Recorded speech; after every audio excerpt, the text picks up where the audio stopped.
Hey friends, Sebastian here. Today we're going to be talking about the quad cortex again.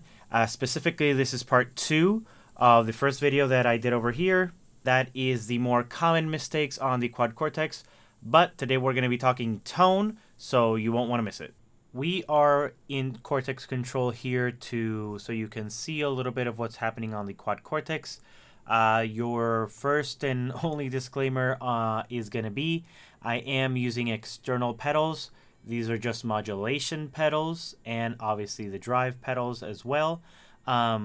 This is not something that is going to hamper the workflow. It's not going to really change anything that's happening inside the quad cortex. You can very easily replace these devices with the built-in ones.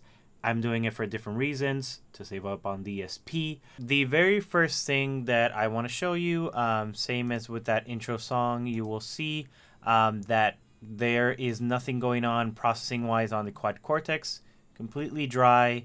The tones are coming exclusively from here, and obviously a little bit mix of those outside pedals. Again, you can continue on at your own risk in that regard.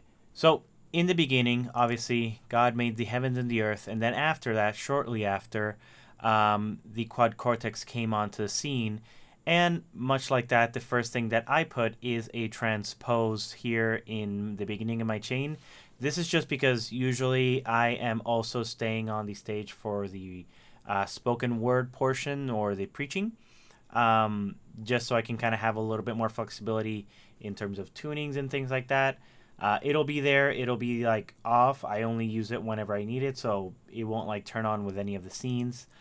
This goes directly into the polyoctavier, the kind of quad cortex's version of the kind of like the sub and up and the pog, things like that, and a subharmonic synth. So these are like the three kind of like pitch effects that I'm using. Again, the transpose is just sparingly.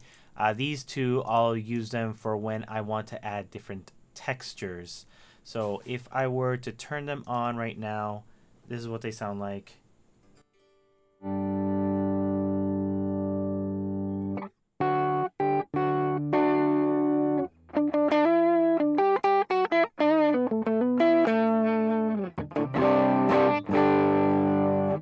So not super in your face about it.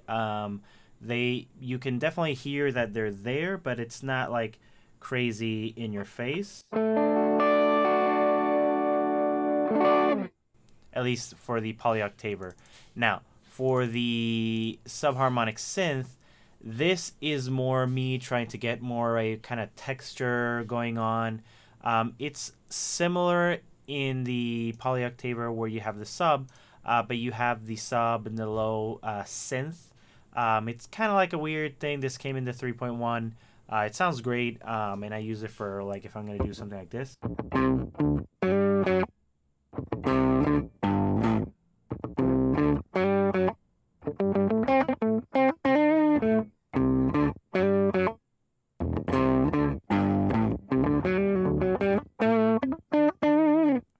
And if you drop down the tone all the way, you can get some interesting sound.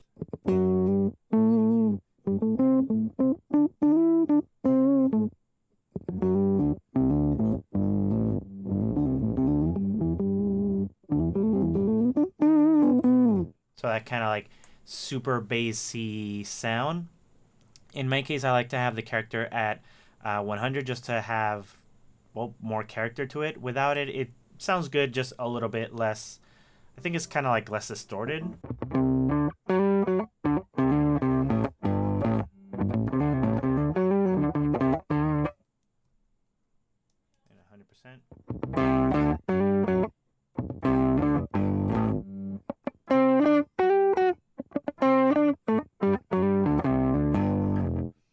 So that is used pretty sparingly. You'll see that there's a patch called texture that we'll get into. It actually uses that a little bit in conjunction with the poly, just to make some really nice kind of fun parts here.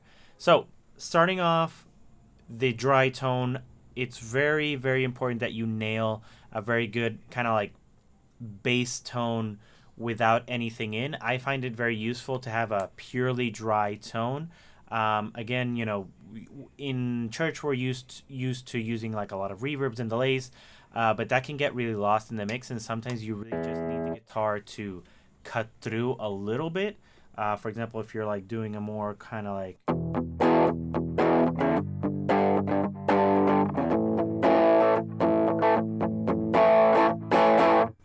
so if I were to do that with like a bunch of reverb and delay,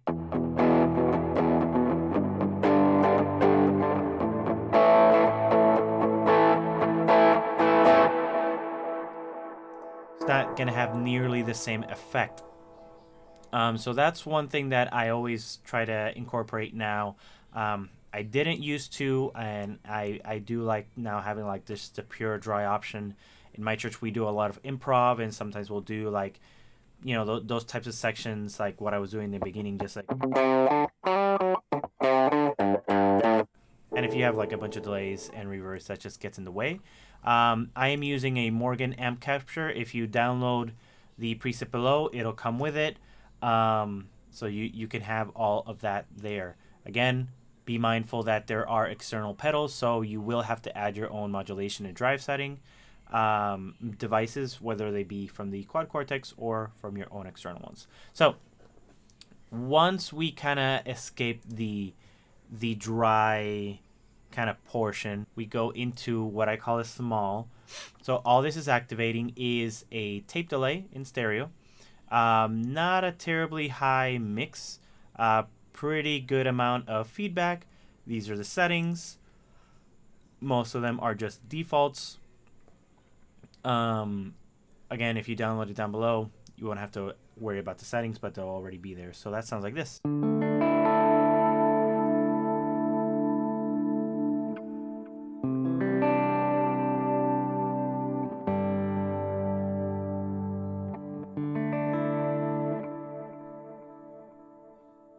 So you'll realize there's a lot more delay than there is reverb.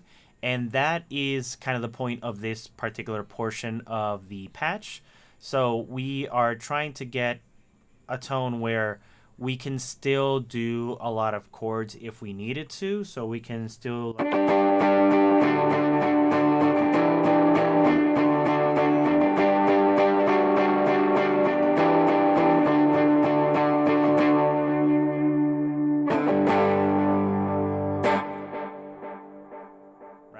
So if I were to add just a whole bunch of reverb here, it would just be too much. So these are the settings for the Mind Hall. These are pretty set it and forget it for me. This is pretty much the only settings I use it on. Similar to the plate, is kind of set it and forget it. But basically, we are trying to achieve a tone where right now the only thing that's on is a Timmy pedal in front of the amp. So, but we are trying to where we control the dynamics with our picking hand. So it depends on how much we dig in or how much we don't. Basically, that is going to control like how much distortion we're getting. But I want it to have enough reverb and delay where if I'm doing a little line, it still sounds good, but it's not so much where it kind of gets in the way. So I'll explain.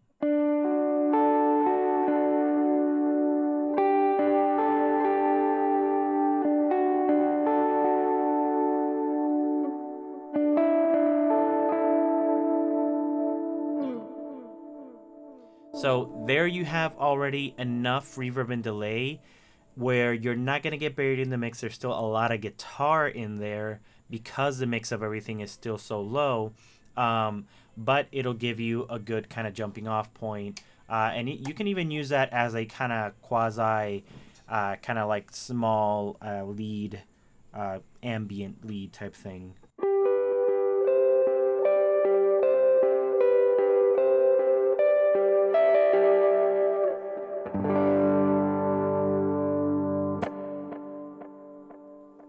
So that is the small. Jumping into the large, so this is going to be, you know, in that section of the song where, you know, you're a lot bigger, kind of like the whole band is there, it's kind of hard hitting. So here we are going to use the plate lush setting. one thing to keep in mind is this can get out of control still a little bit quickly. So this can get away from you if you're not careful enough. So I'll show you what I mean. I'm just going to engage a drive pedal there. We have started using the poly here to add a little bit more kind of upper texture. And we're introducing the dual delay at 30% feedback. So we don't want it to be too in the face. Everything else is pretty, I believe, default or default-ish. Again, the link to download is down below. So we can still do, this is a little bit more ambient.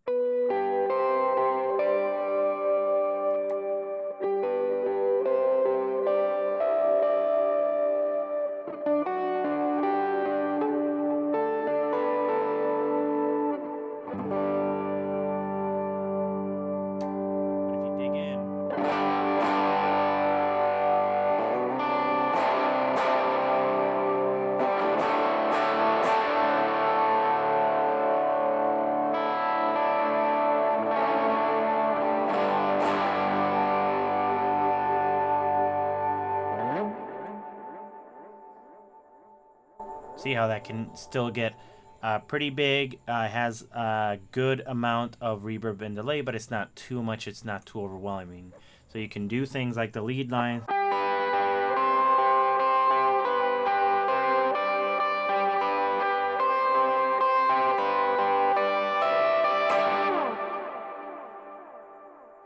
But there's still a lot of guitar in there because, again, our point is you want to have those effects, but leave room for your own guitar in the signal chain is essentially the thought process when designing these presets.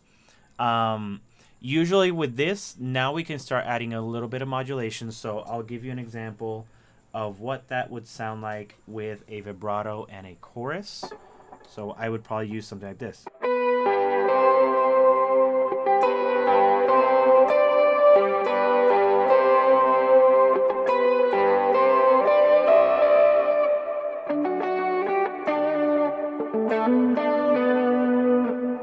Still do something like the thing that I showed you in the beginning. It won't get too lost.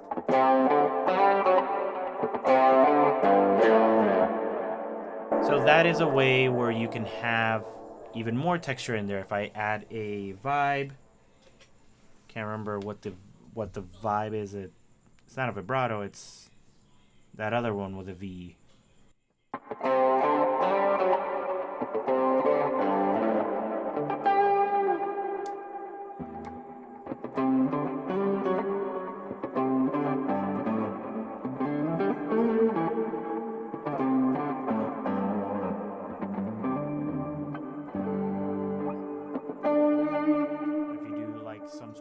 Like, I'm just choosing very generic lead lines, but you can insert your own, obviously. Clipped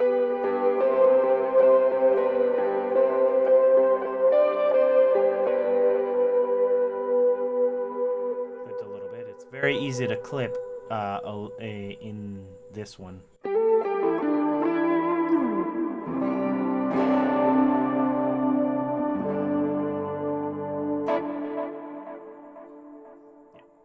So that's how that one sounds like. Now, I am usually now running a kind of delay only section when I am designing my presets and patches.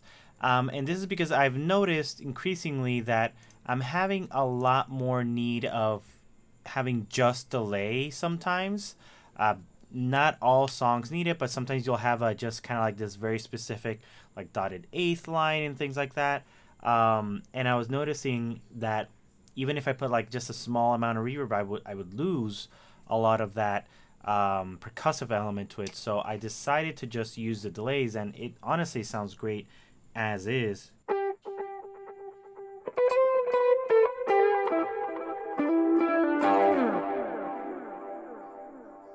That sounds great. Let me turn off these fellows so you can get a sense of more how that's sounding.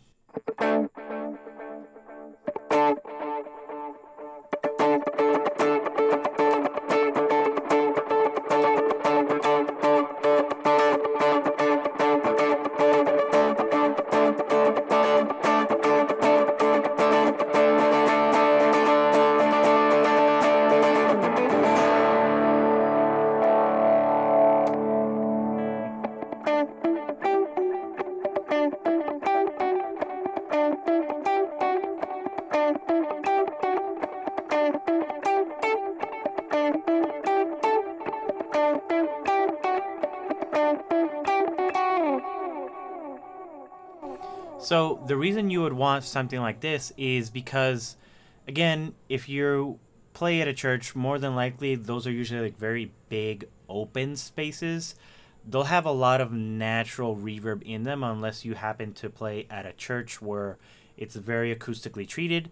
Most of us are not in those types of churches, so they're in a church, or I'm in a church where you will have a lot of reflections going around. So this is a good way to kind of keep your signal similar to the dry, just kind of like more guitar, less effect into it, basically. So I skipped over swell just because it's basically the same as the large, just bigger reverb, not a whole lot different. I actually think they might be the same. Yeah, I just added the reverse delay instead of the tape delay, just for you to do your swells.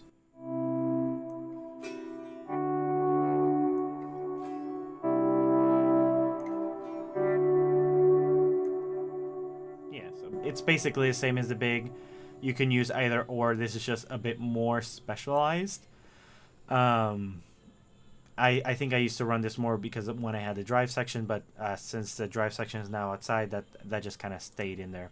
But now we have the texture where now all the synths are coming in, and we have our kind of all of our effects are active. And usually with something like this, I will have pretty much the entirety of the chain full. This is more of a kind of fun type of thing.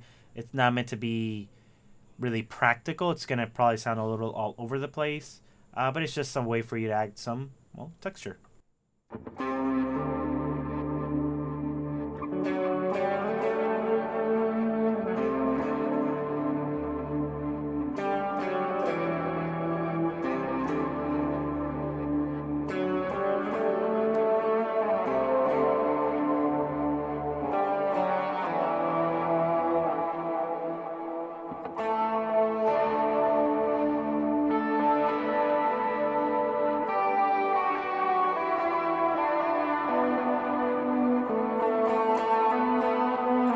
Works better if you stay on the lower register.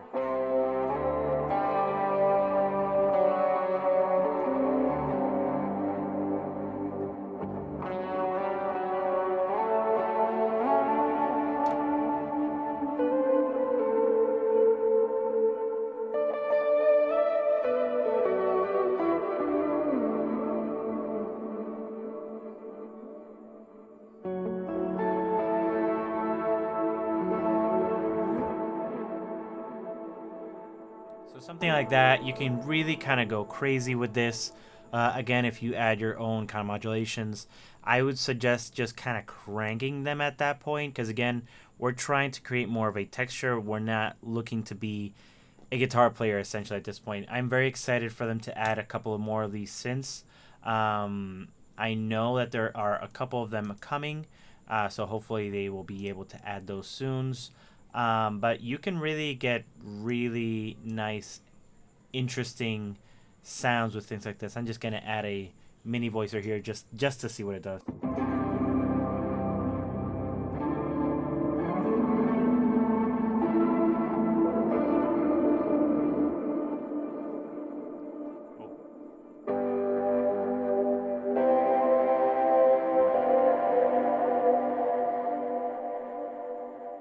I see what it is. So let's choose.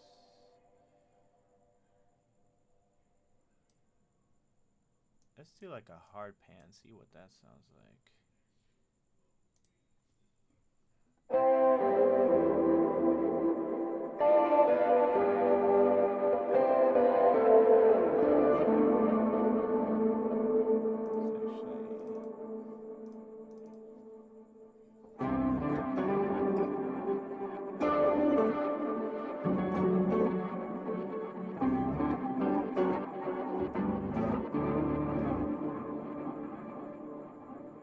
So again, this is like if you want to just go absolutely bonkers with this, you definitely can.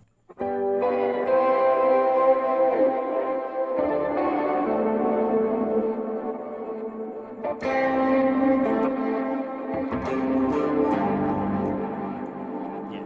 So you can add things like that just to get yourself a nice kind of texture setting. Use that as you will.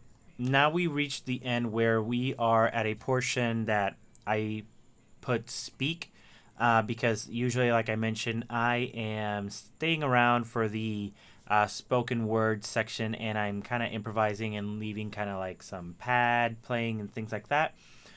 Just some instrumental ambience of this, is nothing in particular.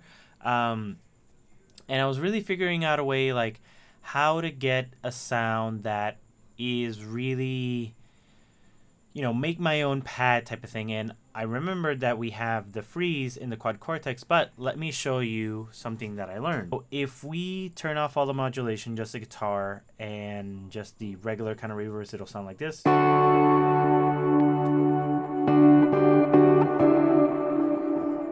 Great. Nothing wrong with that. However, how do we create that kind of moving? So actually, let me show you what it sounds like if you freeze that.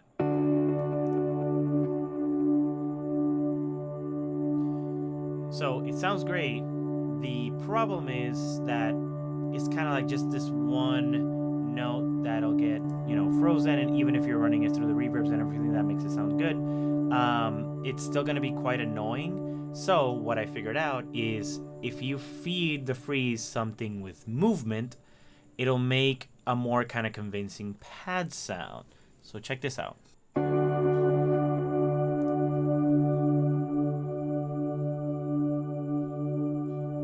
So what I did was I turned on the modulation, so the vibrato, the vibe, and the chorus. So that is providing movement to my signal. So now that freeze is going through the delays and reverb, so it sounds like nice and luscious and big. So that's amazing. And now there's movement in it, so it won't get like too annoying. And you can do things like, you can modulate, and because you have such a large decay time, in my case, I put the release at 5 seconds. So when I release that, it's not just gonna drop off, right? So that is a way to kind of put yourself a natural trail. So let me show you how I would use that in context.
So something to keep in mind when you are accompanying your pastor and they are speaking and things like that, you don't want to be too kind of like in the face and too annoying. You want to keep it nice and simple, because you really aren't the focus at that point, right? So like if I were to do that same thing I was doing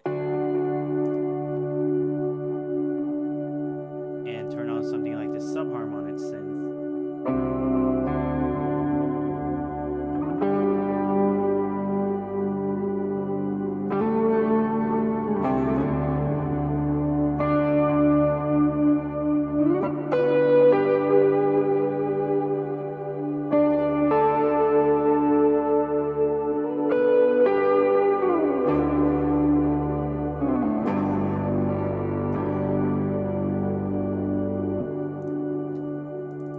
Can get a little annoying. It can be a little abrasive for the for the type of moment that you're in. So just keep those things in mind when you are using patches like this and you're kind of creating a pad and, you know, overall trying to make sure that that other person at that moment is getting the spotlight and not yourself. Hey, so you might be noticing I'm wearing different clothes, and that's because this is a different day. I totally spaced and forgot to record the outro the day that I made that video that you just watched on the Quad Cortex tone. So just a few things. I wanted to first of all thank you for watching the video up to this point.